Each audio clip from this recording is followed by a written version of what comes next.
नवीन घडामोडी पाहण्यासाठी आपल्या बारामती झटका या यूट्यूब चॅनलला सबस्क्राईब करा व बेल आयकॉन दाबा, म्हणजे ताज्या घडामोडी आपणापर्यंत पोहोचतील. फलटण तालुक्यातील निंबोडी ग्रामपंचायतीच्या माजी सरपंच कांचन रमेश निंबाळकर यांनी राजे गटातील कार्यकर्त्यांच्या गुंडगिरीमुळे फलटणच्या महिला सुरक्षित आहेत का, असा सवाल उपस्थित केला आहे. ग्रामपंचायतीत सरपंचपदी काम करताना नितीन विनायक मदने आणि मुकुंद रणवरे उपसरपंच या दोघांनी त्यांना खूप त्रास दिला, तरी सुद्धा त्यांनी काम करायचे सोडले नाही. त्या जिद्दीने काम करत राहिल्या. त्यानंतर त्या दोघांनी कांचन निंबाळकर यांच्यावर अविश्वास ठराव दाखल केला, तरी सुद्धा त्या डगमगल्या नाहीत. जातीवादी राजकारण खेळत त्यांनी षडयंत्र रचले आहे. त्यामुळे मला न्याय मिळेल का, असा सवाल माजी सरपंच कांचन रमेश निंबाळकर यांनी केला आहे. तर आपण प्रत्यक्षच पाहूयात त्यांची काय व्यथा आहे. मी कांचन रमेश निंबाळकर, माझं गाव निंबोरे गावातील मी सरपंच होते. गेले 3 वर्ष झाले मी सरपंच होते, पण त्यांनी माझ्यावरती खोट्या केशी दाखल केल्या आणि खूप म्हणजे अन्याय माझ्यावरती ह्यांनी केला. त्याबद्दल थोडीशी मला माहिती द्यायची की पहिले त्यांनी 6 महिने चांगलं काम करून दिलं, नंतर माझ्यावर इतका त्यांनी अन्याय केला, प्रचंड अन्याय केला. नितीन विनायक मदने आणि मुकुंद रणवरे हे उपसरपंच, ह्या दोघांनी इतका त्रास दिला, भयानक त्रास दिला की एक लेडीज म्हणून त्यांनी एवढा त्रास द्यायला नाही पाहिजे, एवढा त्यांनी मला त्रास दिला. तरी पण मला गावाने निवडून दिलं म्हणून काम करायचं कधी ठरवलं नाही, सोडलं नाही. आणि मे महिन्यात 2022ला ग्रामसेवक जे नव्हते ते सलग 9 महिने ग्रामसेवक नव्हते. मी स्वतः एकटीने पैसे खर्चून सगळी कामं केली. त्यातल्या एकाही सदस्याने 1 रुपया कधी खर्च केला नाही, पण कामं केली. तरी पण त्यांनी माझ्यावरती अन्याय केला, मला त्रास द्यायला लागली. म्हणून मी बंगल्यावहीवर सांगून आली की ही सदस्य मला जाणून त्रास देतात. तर तिथंही मला न्याय मिळाला नाही. त्यांना बोलून सांगितलं नाही, मला बी काही सांगितलं नाही. त्यांना फक्त त्यांनी पाठीशी घातलं, मला मात्र त्यांनी काहीच न्याय दिला नाही. नंतरनी त्यांनी माझ्यावरती बाबा अविश्वास ठराव दाखल केला. का तर बऱ्याच वेळा तक्रार टाकून इथं पद जाईना, मग माझ्यावरती यांनी अविश्वास ठराव दाखल केला. त्या अविश्वास ठरावात मी सक्सेसही झाली. सक्सेस झाल्यानंतर त्या अविश्वास ठरावाच्या अगोदर एक 10च्या ठरावात बाबा मागासवर्गीय लोकांचा सारखं म्हणजे पत्र व्यवहार व्हायचा की आमच्या इथं खर्च करा. पण ग्रामसेवक नसले कारणाने मला एवढा मोठा खर्च करता येत नव्हता. फार तरी 50-60 हजारपर्यंत खर्च करू शकत होती बचत गटातले पैसे उचलून.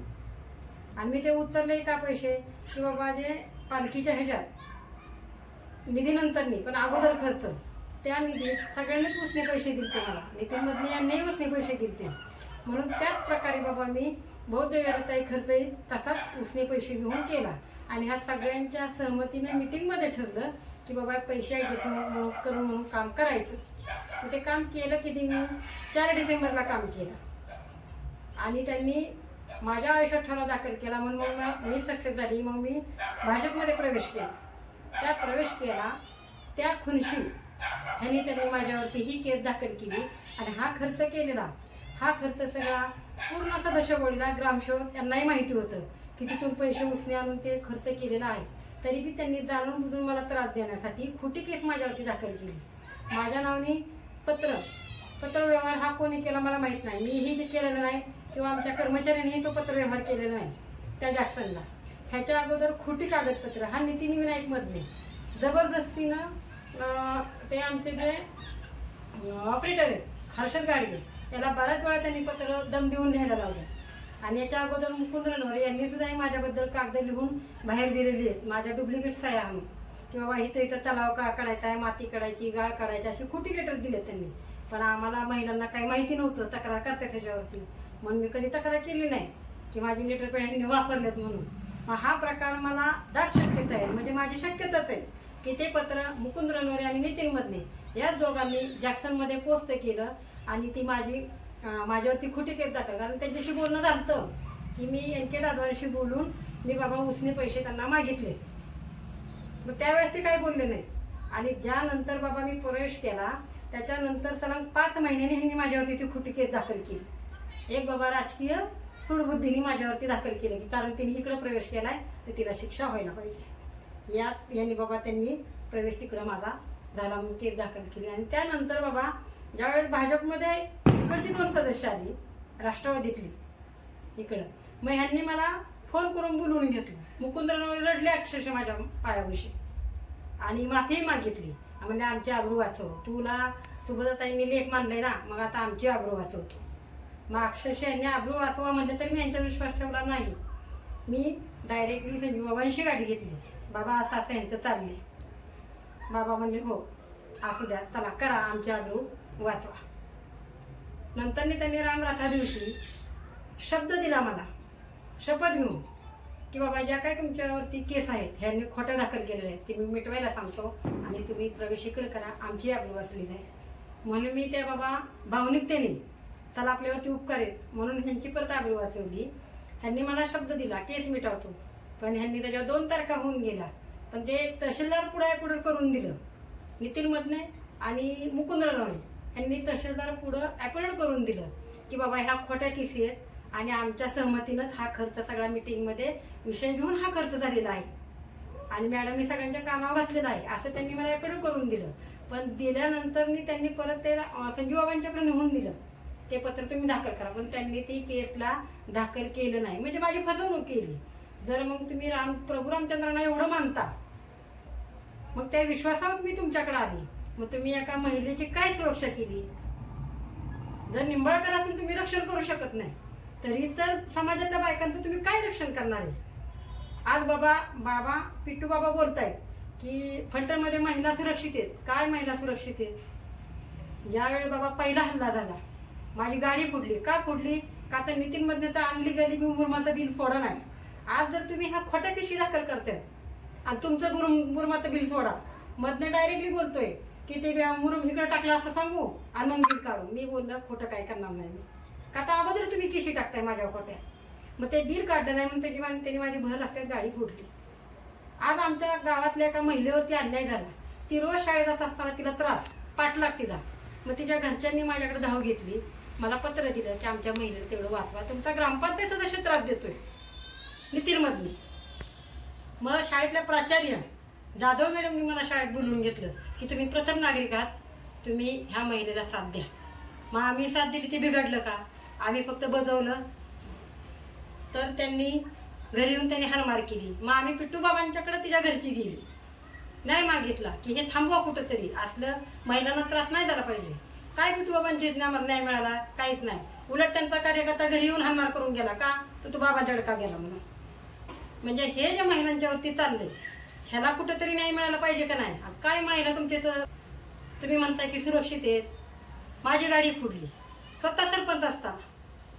आज ग्रामपंचायतमध्ये वागणूक काय? चला यायचंय का माझ्या घरी? ह्या वागणुक्या ह्यांच्या कार्यकर्त्यांच्या.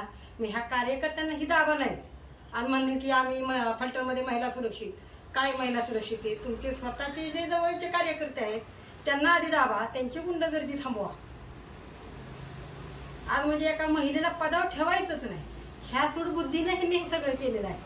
आणि कर आणला असं जॅक्सन सुद्धा म्हणत नाही की कर आम्ही दिलाय म्हणून, तरी पण ही खोटी बातमी पसरवतात, कर दिलाय कर दिलाय. आज जॅक्सनला कुठलीही ग्रामपंचायतीची कराची पावती दिली नाही, त्यांचा करच आम्ही घेतलेला नाही. कर त्यांनी स्पष्ट भरलेला आहे ग्रामपंचायतीला. मग कराची पावती घेतली, कर्ज दिला म्हणतात, तर त्यांनी कराची पावती का घेतली नाही?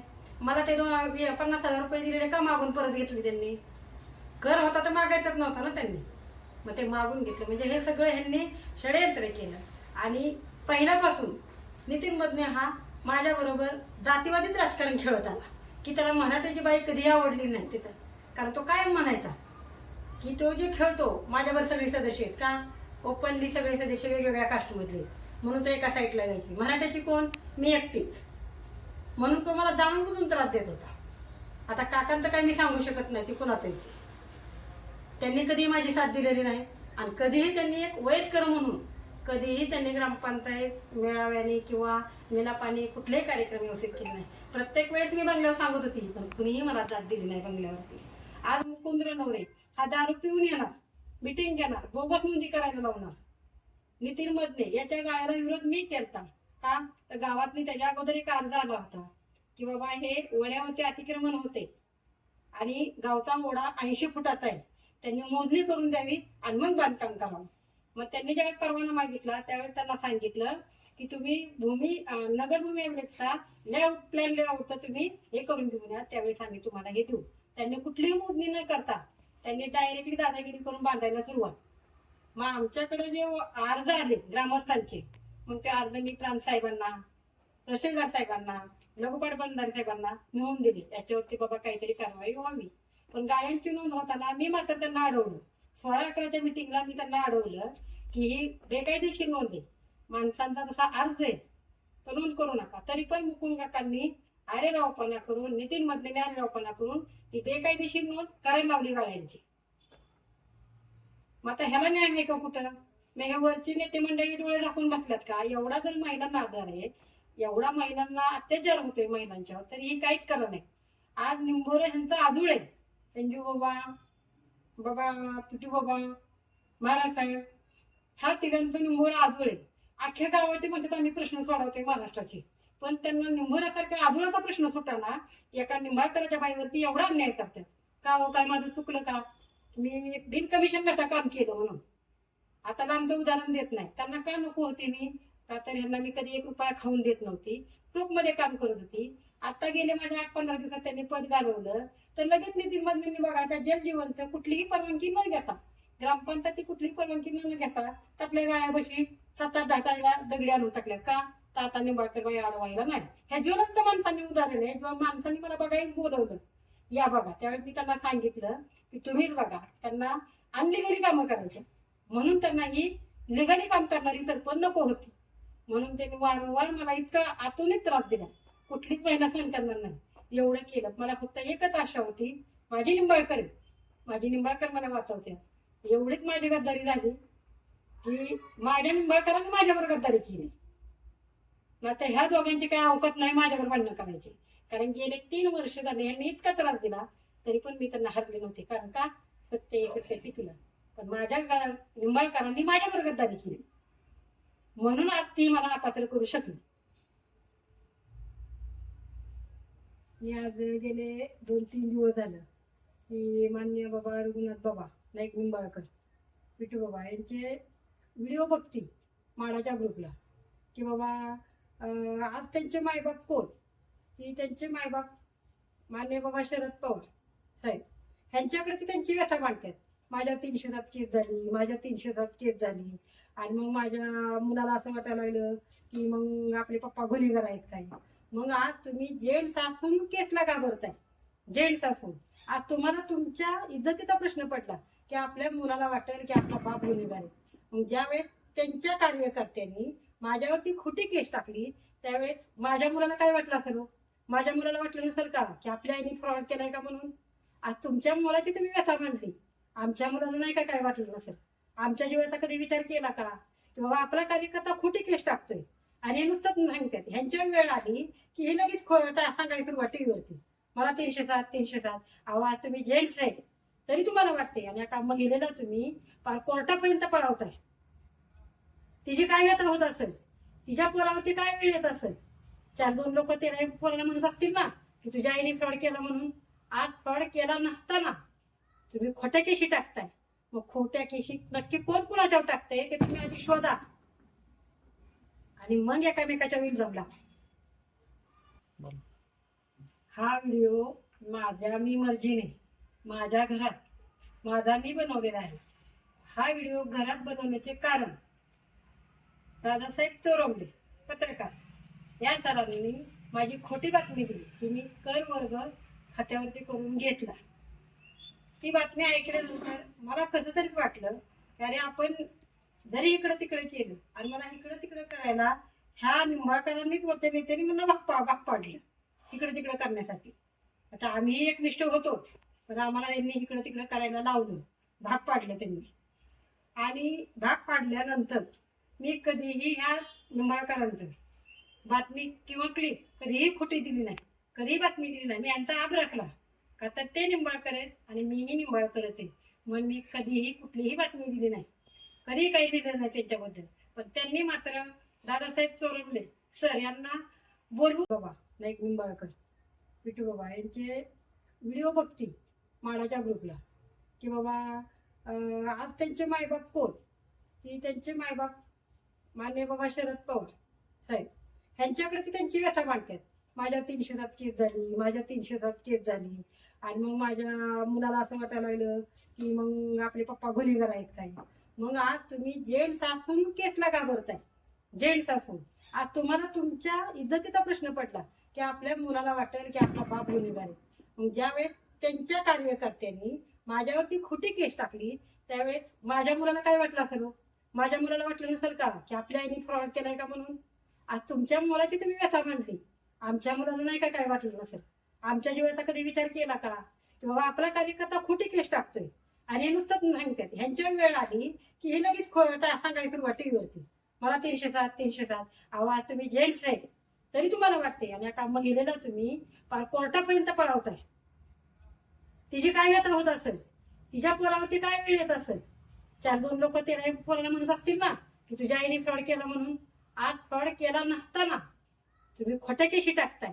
मग खोट्या केशी नक्की कोण कुणाच्यावर टाकताय ते तुम्ही आधी शोधा आणि मग एकामेकाच्या विरुद्ध लावा. हा व्हिडिओ माझ्या मी मर्जीने माझ्या घरात माझा मी बनवलेला आहे. हा व्हिडिओ घरात बनवण्याचे कारण दादासाहेब चोरवले पत्रकार या सरांनी माझी खोटी बातमी दिली की मी कर वर्ग खात्यावरती करून घेतला. ती बातमी ऐकल्यानंतर मला कसं तरीच वाटलं की अरे आपण जरी इकडं तिकडे केलं आणि मला इकडं तिकडं करायला ह्या निंबाळकरांनीच वरच्या नेत्यांनी मला भाग पाडलं इकडे तिकडे करण्यासाठी. आता आम्ही एकनिष्ठ होतोच पण आम्हाला यांनी इकडे तिकडे करायला लावलं, भाग पाडलं त्यांनी. आणि भाग पाडल्यानंतर मी कधीही ह्या निंबाळकरांचं बातमी किंवा क्लिप कधीही खोटी दिली नाही, कधीही बातमी दिली नाही. मी यांचा आब राखला का तर ते निंबाळकर आहेत आणि मीही निंबाळकरच आहे म्हणून मी कधीही कुठलीही बातमी दिली नाही, कधीही काही दिलं नाही त्यांच्याबद्दल. पण त्यांनी मात्र दादासाहेब चोरवले सर यांना बोलवून तिथं व्हिडिओ बनवला की बाबा कर वर्ग करून घेतला. तर ही बातमी खोटी होती म्हणून मी दादासाहेब चोरवले पत्रकारांना फोन करून सांगितलं की ही खोटं आहे. तर ते मला बोलले की मी ती तुमची बातमी देतो, खरे काय आहे ते सांगा. तर माननीय कलेक्टर साहेब यांनी सुद्धा बाबा मी अपहार केलाय किंवा कर वर्ग करून घेतलाय माझ्या खात्यावरती असा त्यांनी निकाल दिलेला नाही. कारण जॅक्सनवाल्यांनी साहेबांनी स्वतः लिहून दिले की हा कर नाही, हे आम्ही उसने पैसे मॅडमला दिलेले आहेत आणि त्यांनी आम्हाला पैसे माघारी फिरवल्यात, आमचा व्यवहार संपला. म्हणजे त्यांनी व्यवहारात रूपांतर केले. पण यांनी मात्र माझी बदनामी केली की कर खात्यावर घेतला, कर आमच्यावर घेतला, ही माझी त्यांनी सरासर बदनामी केली. म्हणून माझा हा व्हिडिओ बनवला आणि दादासाहेब चोरवले सरांनी 8 दिवस झाले फोन करते पण माझी बातमी काय ती द्यायला तयार नाही. कारण पहिले म्हणले देतो, खरं काय ते सांगा. सांगितल्यानंतर त्यांना सांगितलं की अशा ह्या गुंडांना कुठेतरी शिक्षा भेटली पाहिजे जी माझी बदनामी खोटी करतात ते. म्हणून नंतर त्यांनी माझा फोनच घ्यायचं टाळलं. माझ्या लक्षात आलं की यांना यांच्या पार्टीचा फोन आलेला असावा म्हणून आपला काय ते फोन घेईना. बऱ्याच पत्रकारांना मी फोन केलं मला माझी बातमी द्यायची पण कुणी घेईना कारण ह्यांचे दबाव आहेत तिथं. कारण खरं कधी समोर आलं नाही पाहिजे ना यासाठी त्यांचा दबाव. म्हणून मी माझ्या घरात माझा स्वतःचा व्हिडिओ बनवला आणि हा बाहेर मांडण्याचा व्हिडिओ करून एवढी त्यामागची व्यथा की एका महिलेला ह्यांनी किती त्रास दिलाय. निंबाळकरांची महिला आहे, निंबाळकर आहे. काय लोक म्हणतात अरे निंबाळकर म्हणल्या कोणी वाटत नाही हो, पण कुठलं उलट निंबाळकर म्हणून निंबाळकरांनी त्रास द्यायला लागले ह्या गुंडांना सगळ्या. जर निंबाळकरांच्या महिलेला एवढा त्रास होत असेल तर इतर समाजाच्या महिला सुरक्षित आहेत का? आज त्या माई माऊली कुणाला पण त्रास होत असेल पण त्या भीतीने पुढे येत नाही. आज एका महिलेने भीतीनं निनावी केस माननीय शंभूराज देसाई यांच्याकडे पत्रव्यवहार केला की बाबा मला जाता येता खूप त्रास होतोय आणि आम्हाला सासरा त्रास होतोय. हा माणसाला ह्या व्यक्तीला बाबा राजकीय नेत्यांचा वरद हस्त आहे म्हणून हा महिलांना त्रास देतो अशी केस ना शंभूराज देसाईंच्याकडं ह्या साहेबांच्याकडे दिलेली आहे की नेत्यांचा वरद हस्त आहे म्हणून. महिला सुरक्षित आहेत का? आज ह्या महिलांना निनावी केशी द्याव्या लागतात. काय द्याव्या लागतात? जर यांच्या साथी असत्या महिलांना, ह्यांचा जर आधार असता महिलांना तर आज ह्या महिलेला वेळ आली नसती निनावी केस द्यायची, खुलाम दिली असती. सगळ्याच महिला माझ्यासारख्या खुलाम पुढे येणाऱ्या नाहीत. काही महिला त्यात आबला आहेत त्याच्यामुळे त्या भिवूनच राहणार. म्हणून ह्यांचा जो गुंडपणा आहे हा मला पुढे जगाच्या समोर आणायचा आणि दाखवायचा आहे की नक्की गुंड काय करतात आणि कुणाचे गुंड आहे, कुणाच्या गुंडांनी मला त्रास दिलाय. म्हणून हा व्हिडिओ करण्यामागचं हेच ध्येय की फक्त परत असा महिलांना त्रास होईल असं काही करू नका, असं नेत्यांनाही मला सांगणं आहे. तुमचं राजकारण तुमच्या पातळीवरती तुम्ही खेळा, पण इतक्या खालचं राजकारण तुम्ही महिलांबरोबर खेळू नका. मग तुम्हाला पुरुष म्हणायलाच लाज वाटते आम्हाला.